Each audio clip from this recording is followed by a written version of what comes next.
Good times, greatest hits on COM 495 with Professor Matsumoto in the mornings and Gregory Kellogg in the afternoons with his digital presentation. As you can see, I enjoy speaking on the radio.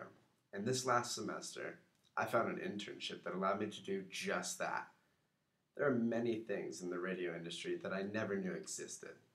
And actually being there at least 4 days out of the week taught me more than I'd ever imagine.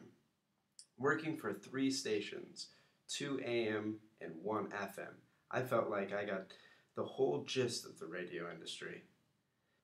I interned for Broadcast Company of the Americas, located in Mira Mesa, which left me with about a 25-minute drive. One of the stations that I worked for was 105.7 The Walrus. I was usually there from 6 to 9, which was the morning show shift, with 2 hilarious people, Nolan and Kim. These 2 have great chemistry and taught me a lot what it takes to actually vibe off another person. It takes a great deal of skill, and luckily these people have been in the industry and had a ton of experience to let their listeners and the people just waking up each morning actually have something to laugh about. Nolan was very helpful in this entire internship. He was the one that actually taught me how to run the board.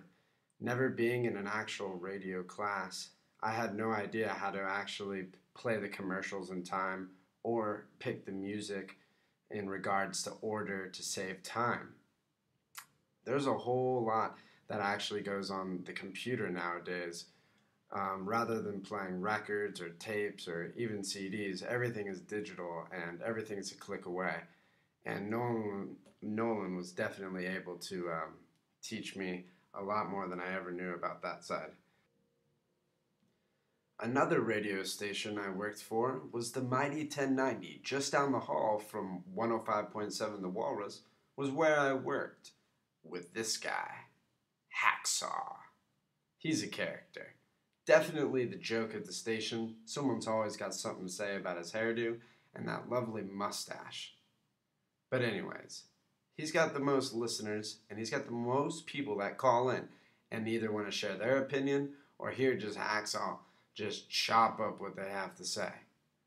But anyways, he's kind of like a cup of coffee. Gets everyone awake from 6 to 9 in the mornings and definitely is full of information on what happened last night in regards to the sports talk.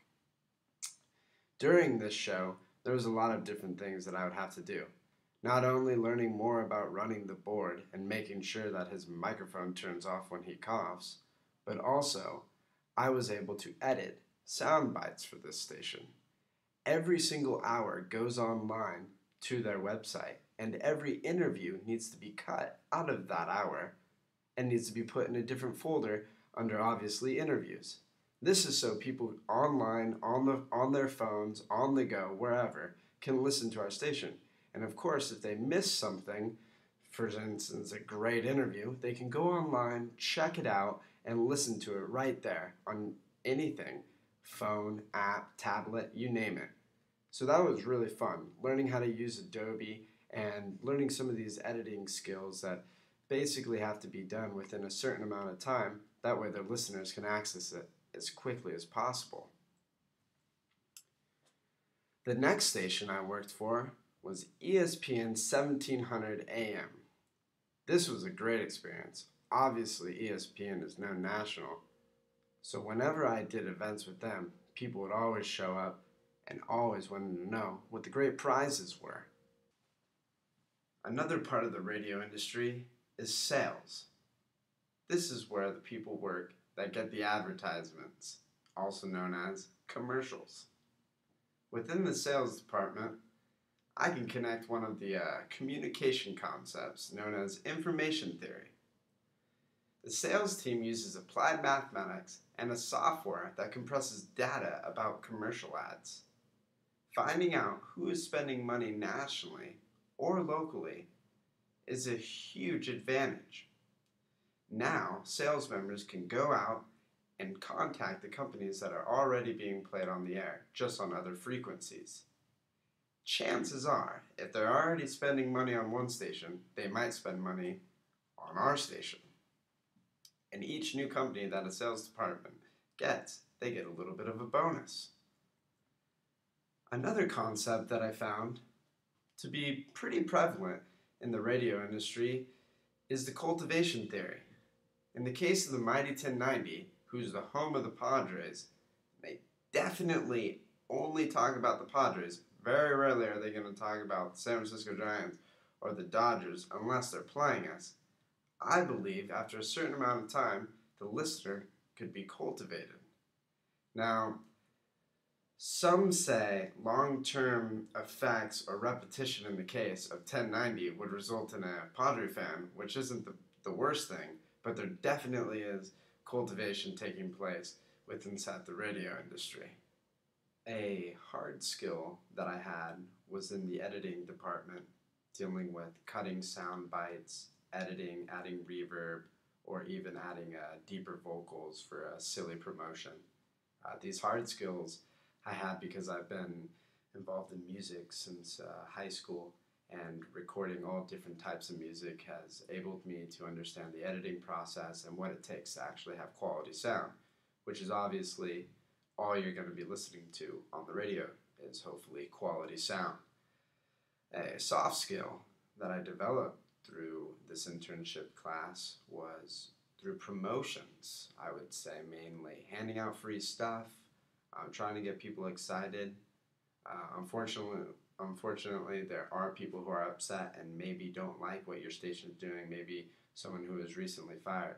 And I had been definitely kind of like the heat of the fire for some reason, even though I'm just interning. People would take out their anger on you when you're just behind a table that says the Mighty 1090 or 105.7 The Walrus. So there are definitely some rude people out there, but you have to manage yourself and politeness and not to be rude back, because you are wearing that t-shirt, and people will listen to what you have to say, and you have to remember that you're wearing someone's t-shirt, you're wearing their brand, and respect is what needs to be done. A life lesson that I've learned throughout this entire experience, I would have to say, is don't take everything so serious, even though it's live and a human being did say it on the radio. There are mistakes, and I would say that being there as a screen caller and taking some of the customers' calls, it definitely lets you know that people are listening, and one slip of words can sometimes cost your career. So it definitely taught me to think before I speak, and I'd have to say that's my biggest life lesson. This entire experience was great. Being involved in this class, which essentially allowed me to contact Clay Murray over at the BCA studios, has helped me extremely. Not only is it a resume builder, but I hope to actually work within the industry.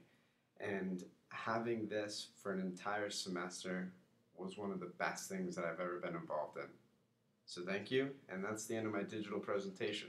Hope you enjoyed it, and if you're bored maybe later, throw on 105.7 The Walrus.